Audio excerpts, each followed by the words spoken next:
You all come here for a reason. Some know your reasons, some don't.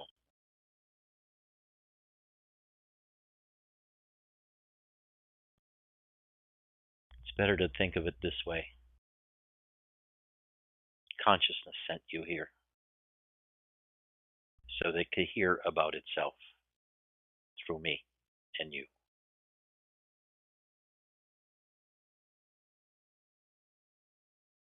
I'm talking to you, which is you talking to you.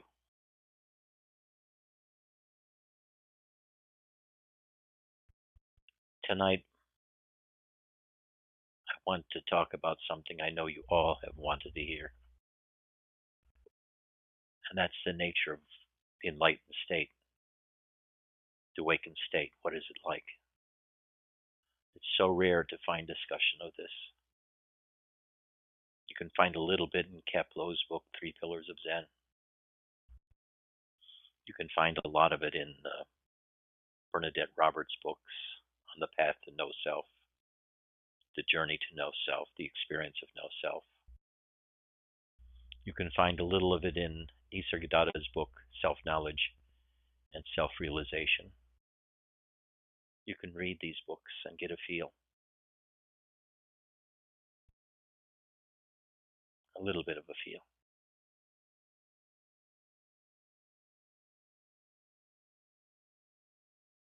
But for me, the process has been becoming stupider and stupider. So stupid and so forgetful, I don't know who I am. I don't care who I am.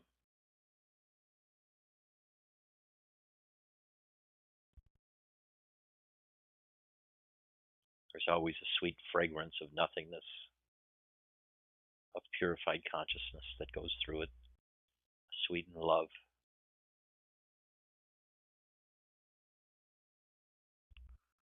But a friend of mine, David, sent me a letter. We talked, I think it was on Wednesday on the phone, and I asked him if he was happy. And David is enlightened, has been for some time, has been my friend for some time, always reacting when infinity comes after me, always supportive, gives great supportive comments. Some of his posts are up and they're so eloquent, so beautiful. So he sent me this letter.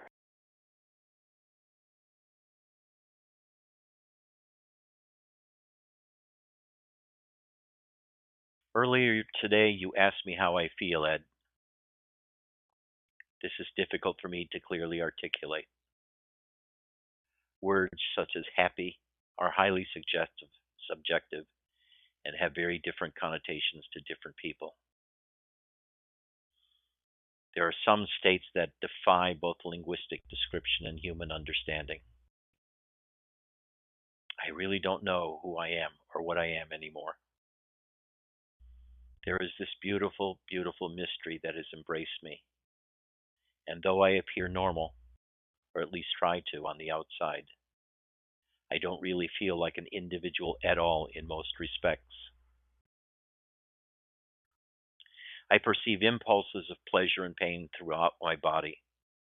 I feel waves of human emotion trickle through my awareness. I laugh when I hear a funny joke. I cry when I hear a sweet Krishna bhajan.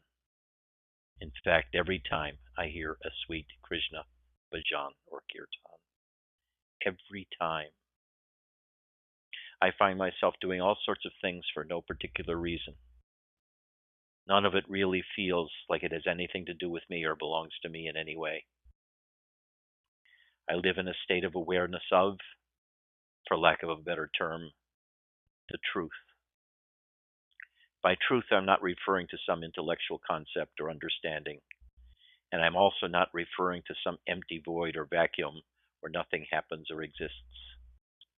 What I feel is a sense of completeness, totality, and perfection that can't be compared to what most people describe as happiness. The elusive happiness I hear most people discuss exists only relative to some other state. In contrast, the completeness I feel is like a fathomless pool of joy that just deepens and deepens unto eternity. It is a boundless sea that is completely still yet extends in all directions. There is no beginning, no end, no diminishing value or return. I still feel physical pain some weeks on a daily basis. I still enjoy drinking chai. I can taste the cinnamon, cardamom, and cloves like never before. I still experience sadness at funerals of people I've known well and loved well in this life. Yet death is a complete joke to me. The world seems more alive than ever. I see the face of God everywhere I look, even when I close my eyes, especially then. Have you ever tried to have a conversation with someone next to the roaring ocean? You may get the gist of what the person is saying, but what you really hear is the thundering sound of the waves crashing against the shore. If you aren't careful, you start to tune out the other individual entirely and just listen to the sea because it's so peaceful and soothing. Then you actually become the waves until your friends start shaking you and accusing you of ignoring her and being emotionally distant. Then you smile and try to pay attention to Maya again for a while. A little Maya is okay, and that's how it is for me. In this way, I am happy. This is my happiness, my reality. I do not own it. It owns me, possesses me, like the sun possesses light, like the fire possessive warmth, like Radha possesses Krishna, like love possesses itself. Love and blessings, David.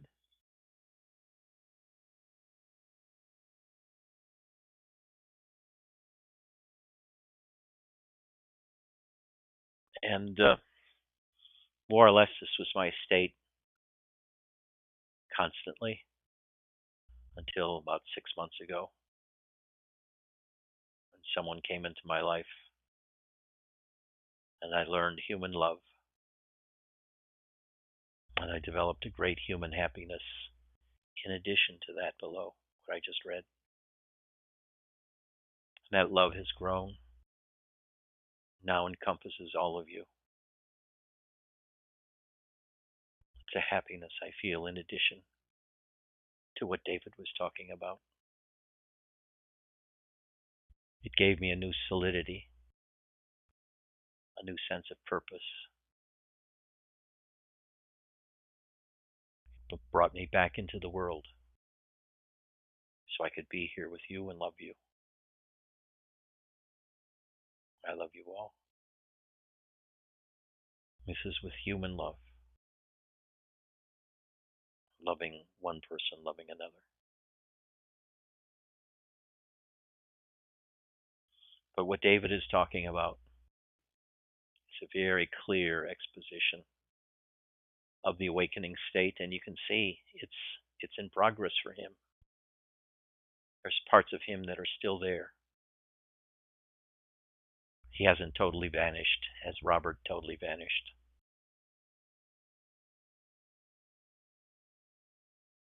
Neither have I. There's still a lot of me here. There's a lot that I'm still doing in the world in terms of taking care of animals and taking care of people.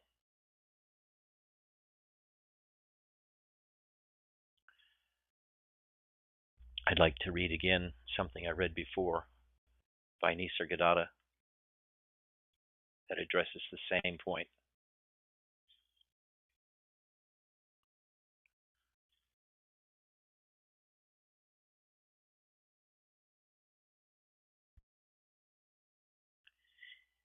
The questioner, in the old days it says in the Upanishads, any disciple had to stick close to the Guru for 1 year without opening his mouth, and only then should he ask questions. And Maharaj says, when he sits in proximity to a guru, the capacity of his beingness to receive his teachings becomes mature. His capacity to understand increases. It arises within him. It does not come from outside him. You must come to a firm decision. You must forget the thought that you are a body and only be the knowledge I am, which has no form, no name. Just be. When you stabilize in that beingness, it will give you all the knowledge and all of its secrets to you. And when the secrets are given to you, you transcend the beingness, and you, the Absolute, will know that you are not the consciousness. Having gained all this knowledge, having understood what is what, a kind of quietude prevails, a tranquility. Beingness is transcended, but beingness is still available.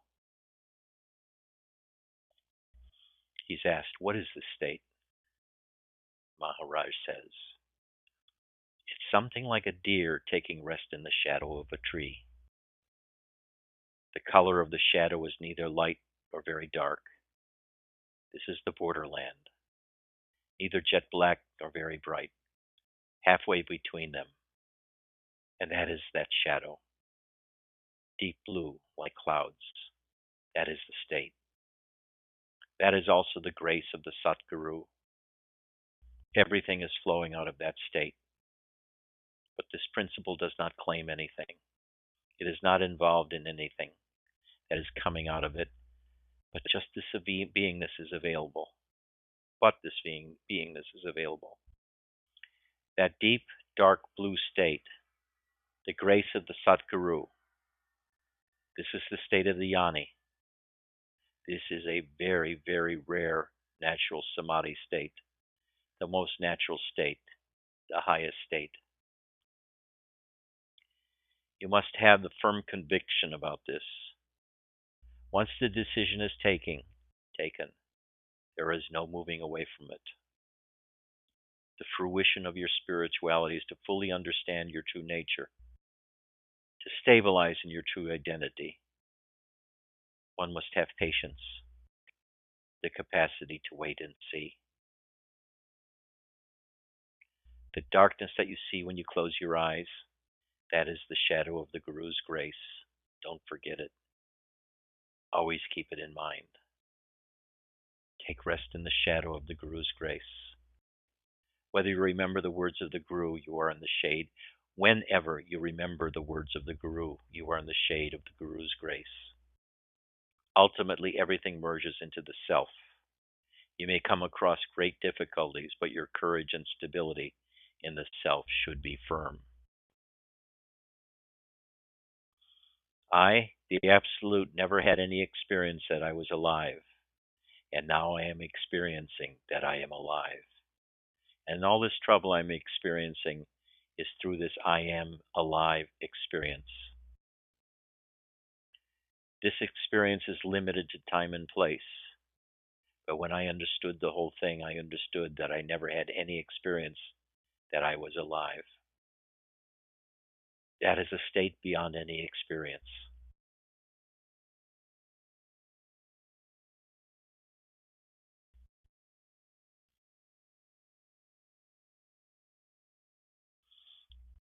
The consciousness that I am has created and sustains all the wonders of the world for which men take credit. On the other hand, this consciousness has no control over itself. The principle out of which you have sprouted has tremendous powers. Lord Krishna has said, you worship me, be devoted to me. This means what? The knowledge I am, which is indwelling in you. Worship that only. You charge your beingness with those tremendous qualities of Lord Krishna. Your beingness means Lord Krishna. Be devoted to that. In the initial stages, your devotion is of the surrendering type. You worship some principle and surrender to that principle. In the final stages, you become the entire universe. Your faith towards some principle will remain the same. It will be continually changing. Will not remain the same. It will be continually changing. Take that take it that this I amness of yours is the unadulterated form of godlyhood. Pure Ishvara state is your beingness. It is quite proper and praiseworthy that you are listening to these talks. Nevertheless, you are not getting rid of your attachment to the body mind. You are constantly surrounded by relations or intimacies connected with the body mind. Have full faith in your beingness and allow it to grow into the manifest Ishvara principle. It is all powerful. Meditate on that. It is very simple, yet at the same time very profound. The consciousness of the seed is of godliness. The consciousness is the seed of godliness. If we give it true importance and pray to it, then it will flower into godliness. If we don't give it any importance, it will not flower into godliness. Now, some people have complained that I've abandoned Advaita and I'm teaching Bhakti. I'm talking about love all the time instead of knowledge or all the other things that the Advaitins talk about. But I'm going to turn to Robert. Somebody just sent me this fragment of a transcript, which is under 250 words. And Robert said, this is in July of 1993. And no one doubts that Robert is a great Jnani. He says, love is the greatest power in the universe. If you could only love enough, you would become absolutely free. You must develop love, not suspicion and doubtfulness, but love. Pure love. Unconditional love. If you have enough love, you will not talk too much, for love speaks for itself.